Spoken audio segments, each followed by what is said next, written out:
I want to switch back to the mask for a few minutes. I have some of my teachers have reached out and asked whether or not they can wear face shields, the clear, so that the students can see their face. If they wear those, do they need to wear a mask underneath, or does it matter? So this is a little bit of, there's controversy around this and the data is not clear. The limited data that we have shows that face masks are better than shields. That if you want to use them together, then you probably have an additional level of protection.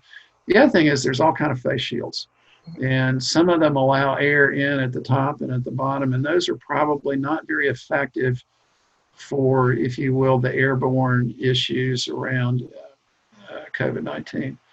They're better than nothing, and there's some data that shows that they're better than nothing.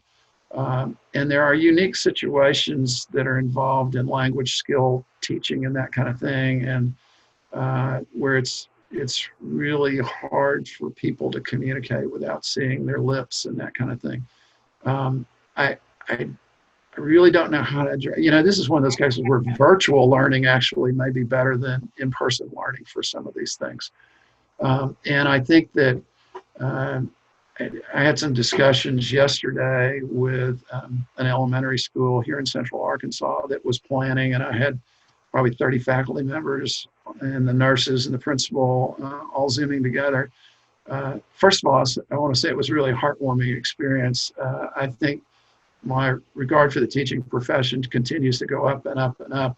And the way that people are preparing for this back to school situation, I think is sort of a testimony to the American grain of, yes, we can do this. We can figure this out. This is hard. There's really no other options. We're between a rock and a hard place. We've got to get our kids back to school so they can normalize and learn again. And we're just going to have to figure out ways to do it. So the way these teachers were talking about that exact question and figuring out ways to, they're the ones that brought up the point that virtual learning may be the secret to that. And it can be done in the school, that you've got, a teacher in one room and a child in another where they're working on their computers with headphones to try to acquire those skills.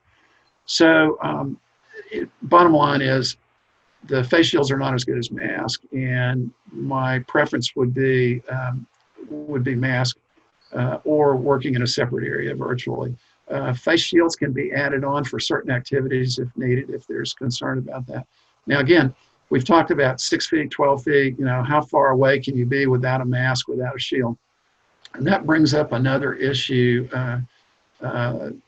for you as president and superintendent, which is the issue of ventilation. So one of the things we know that if you're in a closed space for long enough with somebody, sometimes it doesn't even matter how close you are. And again, one of these studies that was done in a Chinese restaurant showed that the people that got sick when someone entered that restaurant had nothing to do with where they were in physical relationship to each other. It was just that they were in the restaurant, and there was no outside air exhaust. It was a very cramped, small space, and the viruses just had nowhere to go.